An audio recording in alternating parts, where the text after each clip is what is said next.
and his backbenchers on a work to rule, could the Prime Minister... Starmer's leadership has consistently faced criticism for being cautious and overly scripted. Yet certain moments break through the political spin and show him as raw, defensive, awkward, and at times completely overwhelmed. But just how bad can it get? Let's find out. It began in Parliament, where you'd expect the Prime Minister to command respect, not become the punchline. Graham Stewart stood, sarcastically congratulated Starmer, and compared Labour's manifesto to the Salt Path, a beautifully written pack of lies. The room erupted. This wasn't ordinary heckling. It was full-blown laughter that drowned out the chamber. Graham Stewart.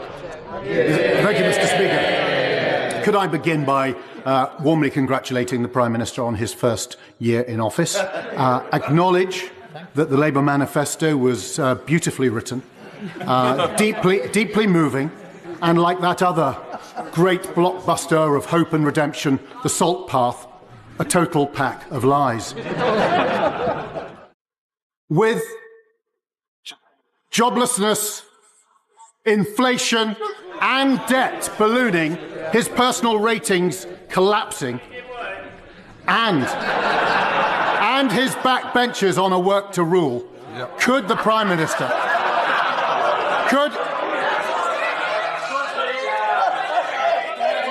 Could the Prime Minister recommend... Come on, let's get on with the question. Could the Prime Minister recommend a summer recess read in order to take all our minds away from the calamitous journey on which he and the Chancellor have embarked? That laughter was worse than booing. Booing means they take you seriously enough to oppose you. Laughter means they don't take you seriously at all. And Starmer's reaction sealed the humiliation. He froze, shuffled his papers, and looked like someone waiting for the moment to pass instead of taking control. No witty comeback. No commanding voice to restore authority. Just silence. For any Prime Minister, Parliament is meant to be the stage where strength and vision are projected. Instead, Starmer looked like an uninvited guest at his own performance. That's why the clip went viral. It wasn't about policy details. It was about a leader visibly shrinking in real time. A year into power, Starmer should be controlling the room. Instead, the room controlled him. And if politics is brutal at home, it's even more unforgiving on the world stage. During an exchange about visiting London, Donald Trump dismissed the London mayor as nasty and terrible, praised Nigel Farage as a friend of mine, and then, almost as an afterthought, said, "Keir's a friend of mine." The tone felt like someone casually recalling a golf buddy, not the British Prime Minister. When you go to London, or are you worried it's no longer about Brexit? About what? Will you visit London during the state visit? I will. I'm not a fan of your mayor. Why not? I think he's done a terrible job, the mayor of London. But the nasty person, I think he's done. I think he's a friend of mine, right? No, I think he's done a terrible job.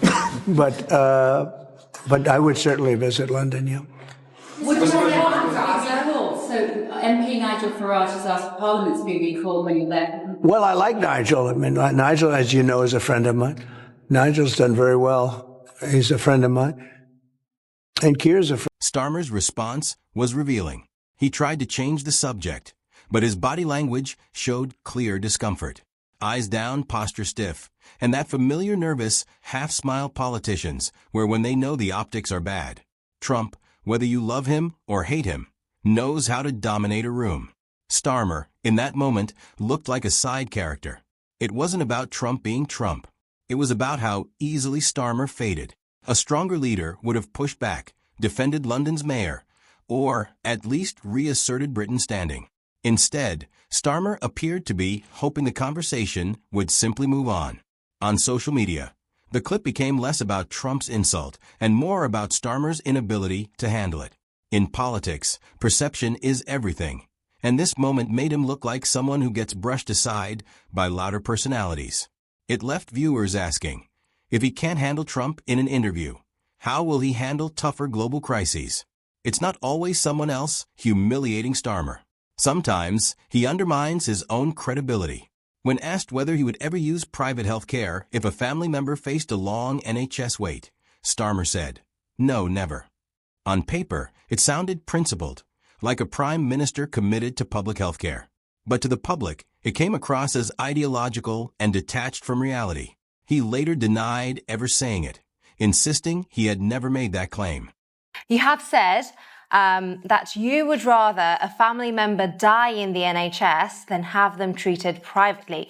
Now, I find this No, claim... I didn't say that. I did not say that. You did make a point, though, that you'd choose NHS care over private care. Yeah, please, when you finish your question, but I did not say that. I find this slightly disingenuous. I didn't say it.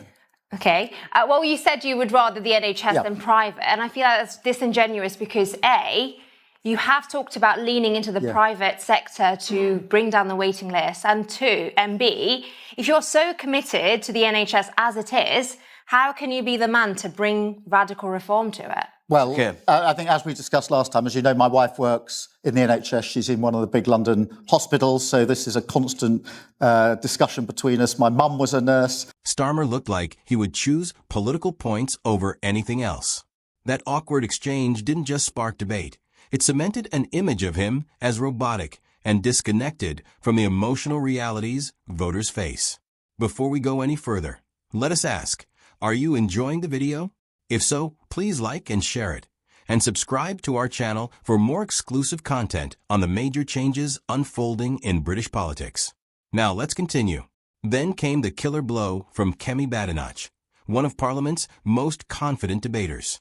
During a discussion on moral courage, she turned directly toward Starmer, accusing Labour of bending to every passing fad before delivering the final strike. He doesn't have the courage to make tough decisions. Mr. Speaker, he's clearly so uncomfortable talking about this subject. Yes. This is a choice between a Conservative Party that stood up for common sense and a Labour Party that bent the knee to every passing fad. This is a question about moral courage, Mr. Speaker, about doing the right thing, even when it is difficult. And the truth is, he doesn't have the... The room erupted. Labour MPs cheered. Conservatives cheered. And Badenoch held her ground. The jab landed because it wasn't random. It tapped into an existing perception that Starmer is indecisive, overly cautious, and fearful of political risk. His reaction only reinforced it. He stayed silent, eyes fixed on his notes, visibly uncomfortable. Politics is theatre, and Parliament is its grand stage. Badenoch owned it that day, while Starmer looked like someone caught off guard at his own show. That 5-second clip spread like wildfire because it compressed a growing narrative into one sharp moment. Leadership is as much about presence as it is about policy. In that moment, Badenoch had both, while Starmer appeared to have neither. Still, let's say he isn't always that bad at handling pressure. He knows how to respond. So let's give him another chance. If there's one phrase Labour politicians should know by heart, it's working class. It's the party's historic base, the very identity it claims to represent. Yet when pressed on who he actually considers working class, Starmer stumbled. His answers were vague, drifting from general platitudes about hard-working people to broad, politically safe categories that carefully avoided defining the term. Describe yourself as working class. Sir Keir, define working class. No, working class is families that work for their living, earn their money through going out to work every day, not through other means. Middle classes do that? Well, working class families have the ordinary hope to get on in life. I mean, this has been the story. Middle classes have that? Yeah, of course they do. Of course they do. So what's the distinction? People will say to me, "Well, look here. You've come a long way. Yeah, but you went to state school. Yeah, but that is the ordinary hope of the working class, which is to have a decent education, to get a decent secure job, to get a car, to get have a nice holiday, to have Isn't that the middle class too, Sir Keir? Everything you just listed? No? It is. Yeah, it is. And that's why many people go on their life journey from what you might call working class to middle class. The issue wasn't just semantics. It was symbolic. Critics seized on it as evidence that he's out of touch with the very people Labour claims to represent.